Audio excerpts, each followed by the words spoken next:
and welcome back to another edition of the Zero Hour. Tim Lloyd, Jeff Hobbs, and we are ready to break down and do our complete preview for this weekend's Aries 13. All goes down this Friday night for the world famous Cotton Eye Joe, November the 11th. Got a pro and amateur card on deck here, Jeff. It's been, I guess, since amped now since we've played around with the pros.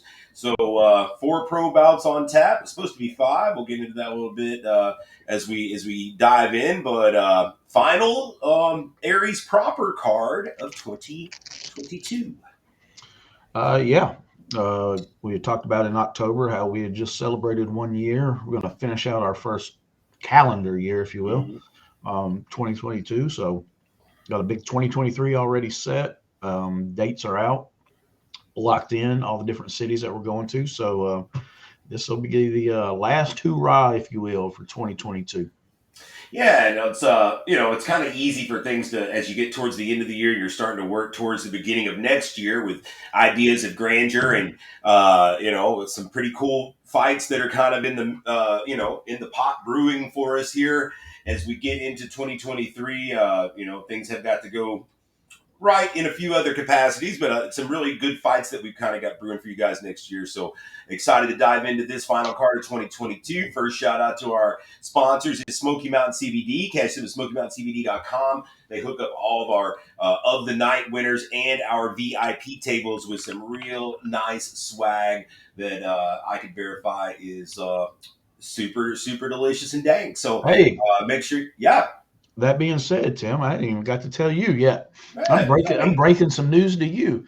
So hey. our newest sponsor, the Tennessee Army National Guard, who just jumped on. So Yeah, they'll be in attendance again Friday night. nice. Local recruiters from the Knoxville area will be there at their table, and they are going to start every show now presenting a Army Warrior of the Night award. So Hey, I like it. it's a new of the night award that absolutely has nothing to do with a win or loss for the evening. It is the fighter of the night who shows the most heart, shows that he is a true Army of One warrior. So they will have a nice little swag Warrior of the Night award every I show like now, it. and that'll start this show this Friday night. Lots of cool stuff can be obtained if you perform well in the cage Friday. Sounds like a nice little swag bag from Army National Guard, Smoky Mountain CBD with some swag. And if I'm not mistaken, Chuck Ward said the Twisted Teeth going to be back in the house with some pretty cool giveaways as well. They had a really badass cooler they gave away last time. We'll see if we got something like that to give away this time. So got to be there to win it, though, guys. Get your tickets at fighterticksforthenext.com. Catch the pay-per-view Expectation Sports. Without further ado, let's jump into it. We got 14 bouts to go through. We'll start with the prelims. Doors open at 5 o'clock. We'll get started at 6 o'clock. 2 grappling bouts to open up the prelims. We like to get things a little funky.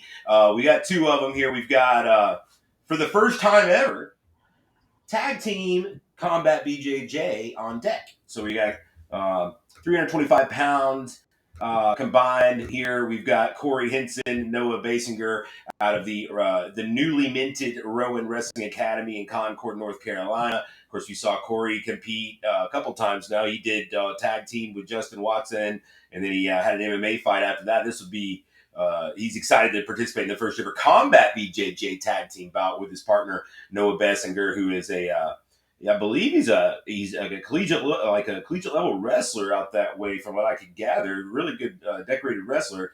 Taking on the Agogi Combatives team of Logan, the Real Deal Neal, and Lyndon Gateline. That is quite the pairing for Agogi, and be interested to see how this one plays out with a slapping kind of incorporated into the tag team. I'm sure it'll be a circus. And then our second bout is also Combat BJJ female singles Combat BJJ.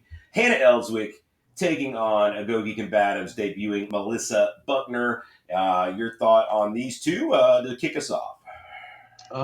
No disrespect to Logan Neal, but I think I could team with Lyndon Gateline and feel pretty confident in my team's chances. Right? That seems like the guy that anybody would want to team with right now, the way he looks. What was his last 9 seconds? I believe his 9 last seconds, nine yeah, that's seconds nuts. sub. Young man is a little phenom out there. Um, and so, yeah, also, it's the first time tag team combat BJJ. We've got that incorporation of pro fighter and professional MMA fighter, amateur MMA fighters, straight jujitsu guys. So a nice little combination of disciplines here or levels of competition that these guys have seen in the past. Looks to me like this one, if you say Noah has got some collegiate level wrestling, um, looks like your ringers are going to be Noah and Gateline there trying to offset each other somehow. Mm-hmm. And, uh, and Logan and Corey may be there just for the beer and the party. Uh, we'll see how that goes, man. I know all four of these guys are just wanting to have some damn fun. It's the Joe. Um, and I think some of these guys' philosophy is, man, if we're going to go to the Joe and have some fun, let's just go ahead and get involved in something. Let's compete. Let's work a little sweat. Let's have some beer afterwards. So that would be fun and interesting. Ellswick Buckner, I don't know a lot about Buckner, but she's a Nagogi student, so it just seems like you can't be a Nagogi student and sit idly by and watch everybody else have all the fun. So it'll be interesting to see what Miss Buckner has to offer. We know what Hannah comes with a lot of experience. She went into Chattanooga not too long ago into the Lions Den and grappled a Nagogi student a couple months ago, and so now we're going to do it again in Knoxville. 3 Muay Thai bouts round out the preliminaries. Lightweight action, it'll be the debuting Noah Lewin out of the aforementioned Rowan Wrestling Academy. Not a lot of information on him. Of course, this will be the first time we see him. He's taking on Joel Aldridge, guy we have seen out of Sakan Muay Thai up in Westchester, Ohio. Those guys very technical. They have. I think every single one of their bouts has gone to the scorecards, and they've come out ahead more often than not. Very technical Muay Thai athletes coming from Sakan Muay Thai. We've got bantamweights. This fight was supposed to happen on the last card, and I think the COVID bug got a hold of one of these guys. It's going to be David West out of Black Eye Muay Thai, 2-1, Villa Rica, Georgia. We've hosted all 3 of his bouts. It's just always a pleasure to work with. David always comes prepared. Another technically talented, skilled athlete taking on Jake Phillips, another guy we've seen plenty of. He's 4-4 out of High Stand in Dalton, Georgia. So these are 2 your more experienced Muay Thai athletes going out of here. This one should be pretty fun. And rounding out the prelims, a catch weight at 160 pounds, Andre Stevens out of Striker Fight Center, Kennesaw, Georgia. We saw his debut back in the summer. He fought at the Joe, got a unanimous decision win over Kyle Castelline, and he'll be taking on the also undefeated 2-0 Harrison Raymond at a Shield Systems. Now, it's been several months since we've seen Harrison Raymond. He got on a pretty good little tear in the spring, I remember, and rattled off 2 really impressive wins. He's a really tall, long kid. That's a fight I'm excited for. Your take on the rest of these prelims? Yeah, Harrison Raymond, man. He at a time it was the Hishma Raymond, package deal. Yeah. They were kind of coming into this together and competing on the same cards, and Raymond, for whatever reason, stepped aside for a little while, maybe concentrate on some training. Hishma, well documented where he's going right now, and what he's just accomplished. So it's going to be really cool to see Harrison Raymond back in the Joe competing. Striker Fight Center, we know what kind of 2022 they've had with us, which has been phenomenal. So Andre Stevens, I'm sure going to bring it. I'm sure he's going to bring it. And this one's going to be damn good. David West, like you said, that's an awesome dude, man. So supportive online of the promotion. Just a quiet, solid supporter of the promotion. I can't thank David enough, honestly. And he's usually the first one to emoji a post or Share anything it. share it that we put up, whether it pertains to him or not. So we appreciate him. And that being said, packs a lot of skill from that Black Eye Muay Thai. Sakan Muay Thai, Black Eye Muay Thai, Striker, Shield. I mean, these are some good damn gems right here in this little 3-pack of fights right here. Jake Phillips, well traveled with us, and we know what he brings. So Lewin being kind of the wild card, not knowing really a lot about him, but as far as the other 5, we know what they bring, and so this should really get the crowd going before we step into the MMA realm. Undercard up next. We'll take a little break there. Come back with the amateur undercard here. We got 5 bouts on the amateur undercard, all MMA, all 3x3 rounds. We'll knock out the first 4 together, and then the last one, we'll call it the amateur main event. We'll give it a little more focus. Leading off is a catch weight, 150 pounds. It's going to be the returning Chris Hendrick, looking for that first win. 0-2 coming in. And looking for that first win here. Now, he's gotten both of those fights in a fairly short amount of time. His first fight was against Joseph Ishmael, which is a really tough debut. And then last time out, had Frankie Gallardo. So he's fought 2 pretty good, grapplers, submission experts in his first 2 fights. This time he's going to fight a striker in Brendan Kelly. Technically 1-0 after the dust has settled, was declared a loser in his first bout. But after it was a bit of a circus, honestly. Like after the dust settled, they reversed that to a win. He is out of his own gym, the Ultimate Ninja facility there in Lexington, Kentucky. Competes a lot in the rough and rowdy brawl boxing, and is a multiple-time Ninja Warrior finalist as well. This guy is a hell of an athlete. But he likes to throw them hands, so this will give Hendrick a little better opportunity, I think, to show what he can do as well against a guy that's I don't think is going to look to immediately take him down.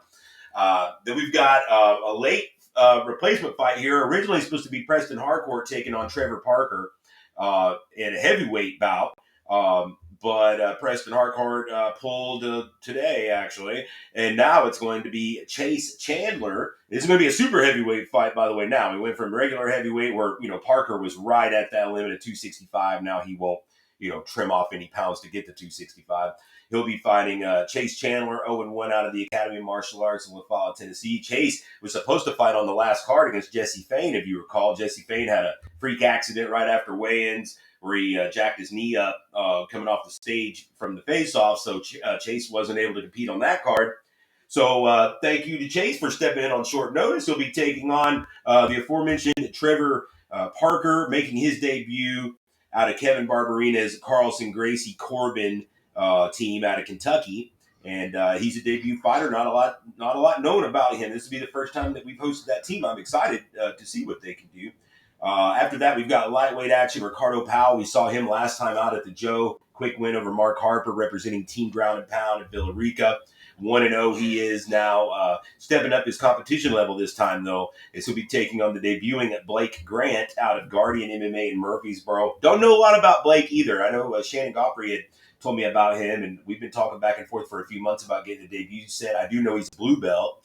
That's about all I know. Ricardo, man, great energy from Ricardo Powell, man. That guy is very grateful to be here, so appreciative, for any opportunities he can get. So those guys, I'm excited for that fight. And then rounding out this set, like I said, we'll talk about the amateur main event on its own. 2 more debuts, bantamweight action at 135 pounds. Rowan Wrestling Academy's Nick Golden makes his debut against Carlson Gracie Corbin's Tyler Huff. Like I said, not a lot of information known on these guys. I believe Nick Golden, as most of these Rowan Wrestling Academy guys, has a wrestling background. Your take here, not a lot of experience between these guys to really be able to give a lot of analysis on. We of course seen a few of them between Hendrick and Brendan Kelly and Ricardo Powell.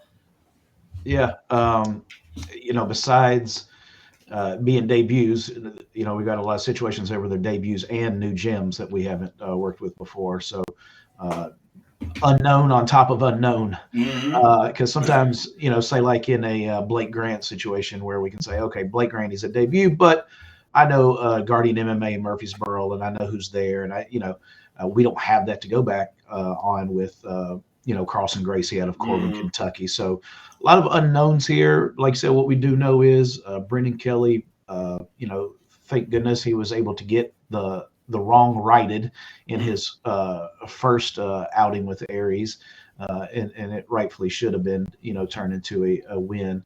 But like you said, I think Brendan Kelly saw quickly that he had no interest in grappling for 15 minutes or anything. So I think he's going to be happy that he's going to have someone across from him that is just as interested in standing and banging and throwing throwing those things around for the crowd. So that should be entertaining.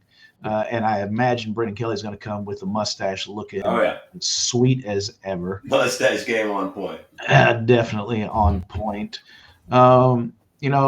Throughout this card, I'm intrigued with the Rowan Wrestling Group as a whole. So, whether it's, Golden, Heinz and Lewin, I'm just kind of interested in to see where they're at right now. That being a new gym, uh, obviously you put the word wrestling in the name, it's going to kind of Yeah.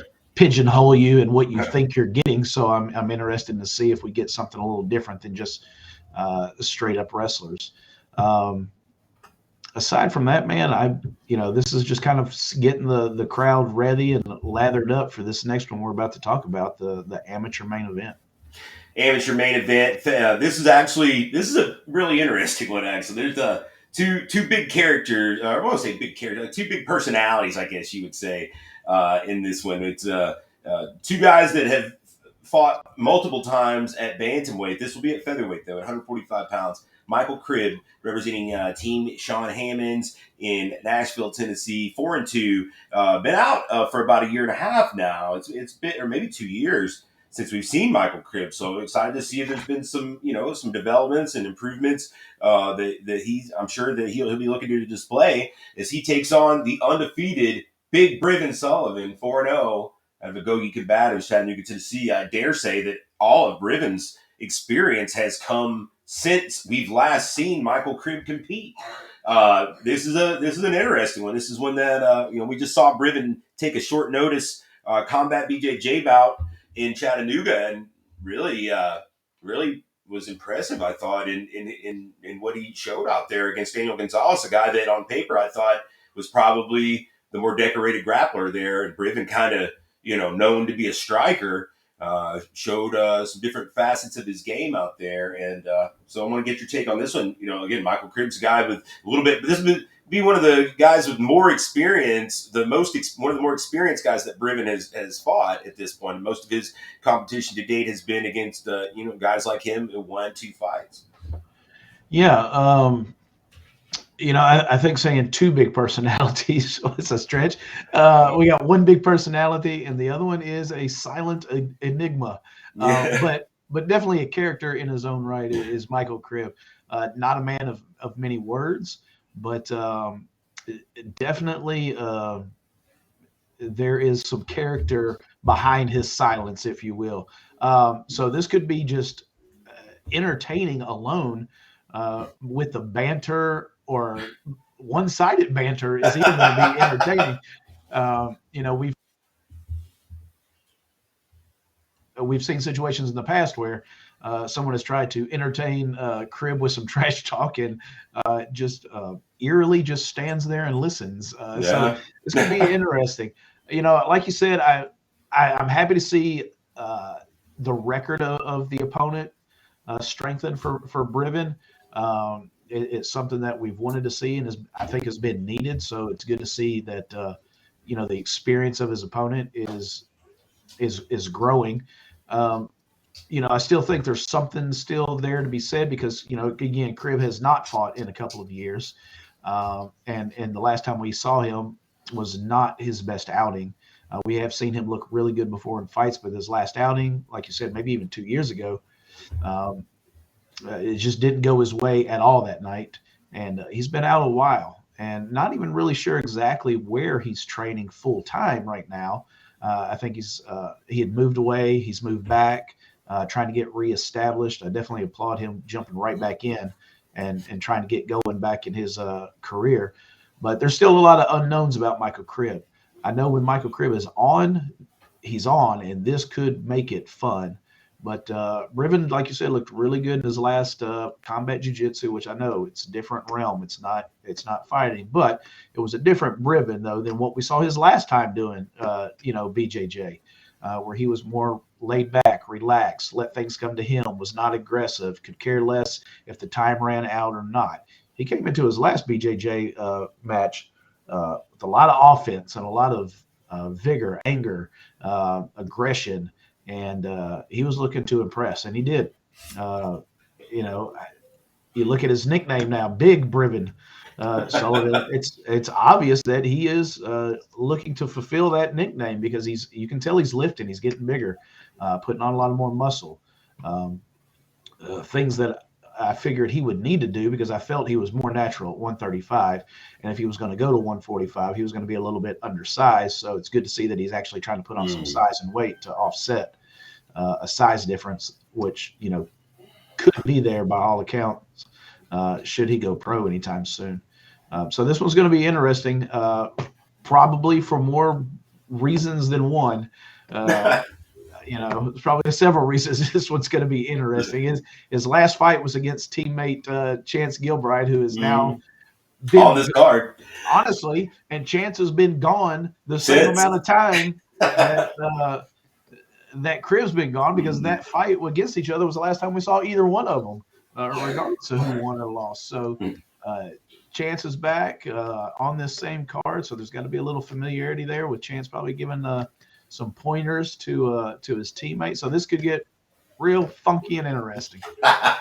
Got it. My wife always points out how much she loves Michael Cribb's green tracksuit. So we'll see the green tracksuit in effect I hope we this do. weekend. I hope we do. You know what? And Crib, and I'm just going to say, when I first met Brendan Kelly, there was a little bit of Michael Cribb in them. Like Mhm. they kind of look similar. Cribb Yeah, was growing out some facial yeah. hair at the time. A lot of similarities. If they both had on green tracksuits together, Ooh-wee. They could be for sure like yep. stepbrothers or something going on. Yeah, that'd be good. All right, let's get to the pros. We've got leading off the pro card. We ended up kind of like having to mix and match some things together last minute as shit's happens around here. This one. So what we have. What we'll tell you what we have. I'll tell you what we had. So.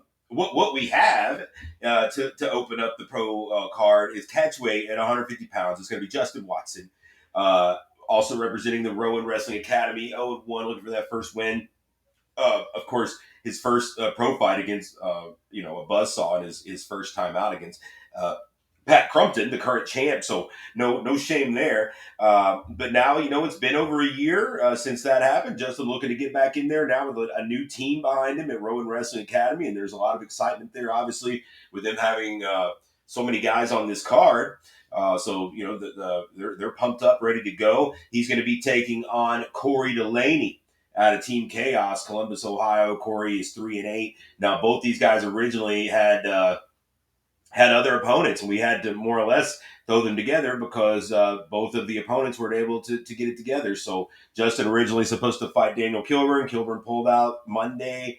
And then Corey Delaney originally supposed to fight Carter Beekman. Carter Beekman couldn't get his paperwork in order properly to license. So we ended up having two unmatched guys that really wanted to stay on the card, that were, prepared to fight, had that date in mind, had licensing intact. And so we kind of made the best of the situation, and now we've got Watson versus Delaney. No slight to Kilburn in any way, but with a few things factored in here from the size and the experience, definitely the night just got a lot more difficult for Mr. Watson, in my opinion. Yeah. Unfortunate chain of events. It really makes you, as a promoter, it really makes you thankful that you have guys like Justin Watson and Corey Delaney that uh, support what you're doing, support the promotion. Of course, they want to fight. They train hard, and Justin made that clear in his Facebook post I saw. Um, but they very easily could have just said no, thank you, and been pissed off, rightfully so, and went on their merry way and tried again another day. Um, but I think both of them also knew what that was going to do to the card as well. Right. A pro-am card that we've promoted for a long time and invested a lot in on the professional side of it, that a lot of the promoters don't know that only do amateur shows. There's a lot of expenses there, and so they helped the promotion as well by taking these fights, and we appreciate that more than they know. Um, but like you said, no slight to Daniel Kilburn, but the task at hand for Justin Watson, who's, like you said, his first fight, Pat Crumpton. I mean, oh my goodness. Uh, that's a way to start your pro career. Justin Watson, who's trying to get back on the right side of a record, a Daniel Kilburn was the perfect guy to do that against. He was a debut fighter coming off of an amateur loss. So stylistically, this was going to be Justin's, you know, chance to get his record even. And then lo and behold, this happens, and you bring in, salty veteran Corey Delaney, who's fought a who's who in the lightweight division, for us over the years. It just things just don't seem to get any easier for Justin Watson. But somebody's going to come away with the win, and you got to be happy for them. Yeah. Either way, because again, Justin Watson is working so hard to try to get that elusive win, and Corey Delaney has paid his dues, and He's fought whoever we threw at it. Yeah, absolutely. Has not said no to a fight, regardless of a guy's stature, his record. He gives it a shot, and so it's going to be nice for either one of these guys to walk away with a victory, and it's going to suck, for whoever doesn't. For us, because if there was a way for both guys to win, I'd sure like to find it in this one. Yeah, I mean, it is what it is at this point. I can't help but just say over and over again, thank you to both these guys. I think it's going to be entertaining. Yeah. Don't get me wrong. This is going to be an entertaining fight. Corey's kind of a pick your poison type guy. I mean, he'll stand with you if he's got to stand, but then when you think he shouldn't go to the ground with you, he will be the first one to initiate a double leg and drive you into the ground and take it to the ground. The Rowan Wrestling Crew, we've already talked about them earlier. Justin's getting his groundwork in with this crew, so I'll be real interested to see where this fight actually goes. That's the intriguing part to me, I think, with this matchup is where will the fight take place? Up next, we've got another catchweight at 150 pounds. Originally, was going to be Andrew Sturdivant taking on, who was his original opponent? Sturdivant was originally booked to fight, not who he's fighting here, but why this is escaping me. We had a different opponent for Andrew Sturdivant originally, but ends up now it'll be Titus Moore. Quentin Milton. Yeah. Quentin Milton, that's right. Quentin Milton. It's supposed to be Quentin Milton. Quentin Milton fell out, I guess it was the middle of last week with the work scheduling, which is... Forgot to ask off for a fight. Eats me up about the worst with a professional involved. But anyway, it's going to be Titus Moore now. Props to him for stepping up on short notice. Props to Sturdivant for rolling with the punches on short notice. Both these guys are pro debuts. Titus Moore representing Jim O out of Gastonia, North Carolina. Very, very tough, well-traveled, highly decorated team. Titus Moore 4-1 as an amateur. It looks like we've not seen him before, but according to pictures, he's yoked up, man. He looks to be in tip-top shape. So it looks like he'll be more than ready to come in here on short notice. Now, this was originally to be at 145, and both these guys have fought at 145 many times. It's going to be a 150 with it being on a week's notice here for Moore. Of course, Andrew Sturdivant representing Agogi Combatives now. This will be his first pro fight. It's been a minute since he's competed, well over a year himself. So word around the campfire is he's really put in a lot of work and has really evolved his game in the last year or so, where he's been kind of in the shadows, not competing, just improving. So this one to me is kind of my sleeper for one that may kind of take us all by surprise. And I think we may end up getting a war here. Yeah, this one, I'm like you. I think this one's going to be a sneaky kind of a fight of the night candidate here. We know what kind of product Jim O puts out. I can't imagine Titus Moore is going to be anything different than what we expect from that gym. And Andrew Sturdivant, it may be his pro debut, but I mean, we've been scheduled for a pro debut quite a few times up until now, so it's kind of a long-awaited pro debut. Things have just happened in the past where opponents have dropped out. Paperwork wasn't able to get done, things like that, that has held this off. This is his first actual fight. Is this his first actual fight as Agogi? I feel like he may have went down to Bammer one time and did one under them, but I may be wrong. It might have been before he joined there. I really can't. It's close. But I feel it in my mind like he might have went down and did one amateur fight down there. Okay, Right may now. have, may have. The thought being was, the start event Beekman was the Blaylock crew Mm-hmm. that unfortunately after the tragic passing of Chet Blaylock, came over to Agogi. So I know there's some anticipation here, Mm-hmm. especially the amount of time that he's put in since his last fight to get to this point, and that that has only had to have helped him having that much more time with his new gym to get ready for this fight. So I imagine a much improved Andrew Sturtevant. And again, correct me if I'm wrong, Starboy. This is a new nickname. That's a new nickname, I think. Yeah. So we're trying out a new Yeah. nickname as well. Like I said, I think this one's going to be a sleeper kind of fight of the night candidate right here. And things happen for a reason. Hell, I'm glad this one ended up happening. Co-main event.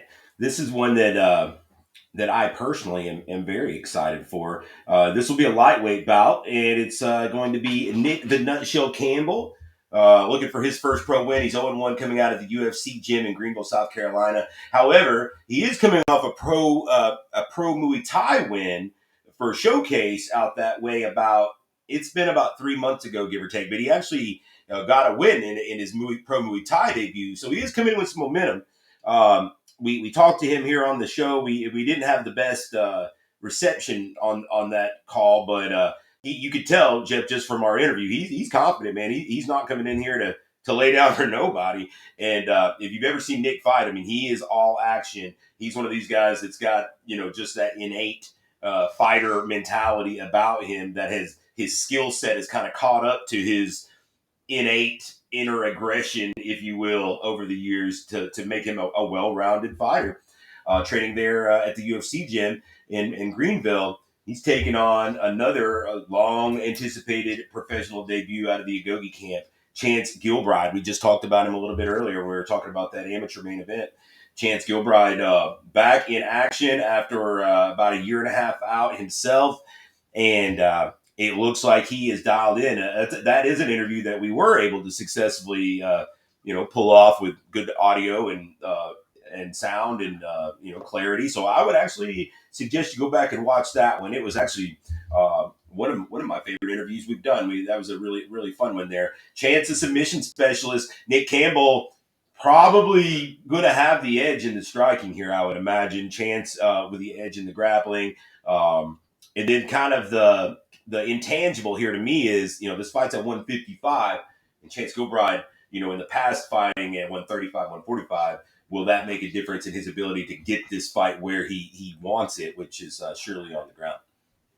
Yeah, this one, Titus Moore, Sturdivant, my pick for possible fight of the night. This one's just going to be flat out fucking crazy. I think this one's Yeah. going to be this is going to be the one that just gets the crowd back and forth. Chance Gilbride, obviously a character. If you've been familiarized with him in the past, he's going to put on a show. He's going to come out in his leather Warriors vest, and but you know what? After meeting Nick Campbell on our interview, Nick reminds me he's one of those guys. He would be from the Nate Landwehr realm Mhm. of my mom ain't raised no bitch kind of Yeah. guy. Like that's what he reminded me of. Of Nate Campbell ain't scared. No. If He Nate Campbell, if Nick Campbell lived in Middle Tennessee, he would 100% be a wild side. absolutely he is cut from that cloth. Yeah. I ain't no bitch and I ain't scared kind of dude, man. And so that alone, listen, no knock on any of Chance Gilbride's past opponents, but you know I don't want to say they were scared, but I think Chance was able to, with his craziness and his antics, get into their head Yeah. and make them kind of do that second, like, is this dude crazy, kind of thing. And I just don't think Nick Campbell's going to fall for that. Now, that doesn't mean that things can't just happen, and we know that Chance Gilbride, how proficient he is on the ground. he may slap in something, sneaky, and this thing be over, quick. But uh, I think Nick is going to give Chance every bit of everything he can for every second that fight lasts, until it's over. And I think that's just something in the past that Chance has been able to rely on, that maybe he has won the mind games with his past opponents. And I don't think you're going to win one with Nick Campbell, because I think he's just stubborn enough and tough enough that he's going to fight every second that the bout is happening. So this one is going to be fun. I think this one's the fight that's going to get the crowd, really just riled up, regardless of who they're there for. Whether they're, Alex Riggs fans in attendance waiting on his fight, or, it doesn't matter who they're there for. I think they're all going to enjoy, and they're going to pick a side, one or the other, in this fight, and they're going to cheer for one side or the other in this one, just because of how entertaining both these guys are going to be. Main event. This one is a lightweight bout here to close us out. And it's going to be Brant Cooper from the aforementioned Wild Side in Clarksville, Tennessee.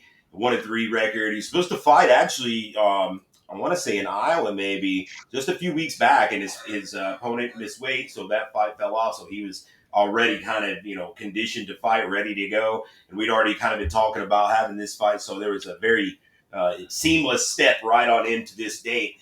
He'll take on Alex the Trojan Riggs, 3-3 out of Shield Systems there in Knoxville, Tennessee. Always a pleasure working with Alex Riggs. Always brings a nice rowdy fan base wearing cowboy hats. You can pick him out in the crowd, pretty quick. This is going to be a fun one, man. This is, two guys that come from very, very good gyms, highly decorated gyms with a lot of success. So I think both these guys are coming in very confident that they're going to get this win. I've talked to both of them. They're both feel very confident they're going to get the win. And so it should be a fun one to send the crowd home for the final bout here at Aries 13. Wrap us up with this final take. Yeah, the always improving Alex Riggs. That's always kind of the storyline for me, is just to see how much better he gets from fight to fight. He's put in so much work over the last few years to elevate his skill set and his game. So it's always kind of the fight within the fight for that. For me, is just to see how much more improved that he is every time we see him.